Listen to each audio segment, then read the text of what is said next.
యాదాద్రి కొండపై భక్తుల రద్దీ నెలకొంది. సెలవు దినం కావడంతో పెద్ద ఎత్తున భక్తులు యాదాద్రికి పోటెత్తినటువంటి పరిస్థితి కనిపిస్తుంది. దర్శనానికి 3 గంటల సమయం పడుతుంది. అయితే రాత్రి నుంచి కూడా కురుస్తున్నటువంటి చిరుజల్లులతో కూడా కొండపైన మొత్తం కూడా ఆ వర్షం ఉన్నప్పటికీ కూడా భక్తులు అదే క్యూ లైన్లో అలాగే నిలబడి కూడా దర్శనం చేసుకున్నటువంటి పరిస్థితి కనిపిస్తుంది. ఉదయం నుంచి కూడా వందలాది భక్తులు కూడా పెద్ద ఎత్తున తరలి వస్తున్నటువంటి పరిస్థితి కనిపిస్తుంది. ఆ లడ్డు ప్రసాద కౌంటర్లు అదేవిధంగా పార్కింగ్ స్థలాల్లో పెద్ద ఎత్తున ఒక కోలాహలంగా మారింది. భక్తులతో కోలాహలంగా మారినటువంటి పరిస్థితి కనిపిస్తుంది.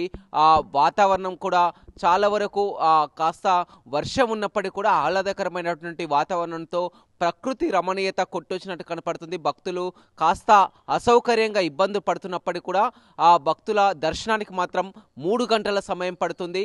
వరుసగా 2 రోజులు సెలవు దినాలు కావడంతో భక్తుల తాకిడి యాదాద్రికి అధికంగా ఉంది. పెద్ద ఎత్తున భక్తులు ఉదయం నుంచి కూడా బారులు తీరినటువంటి పరిస్థితి యాదాద్రి లక్ష్మీ నరసింహస్వామి ఆలయంలో కనపడుతుంది.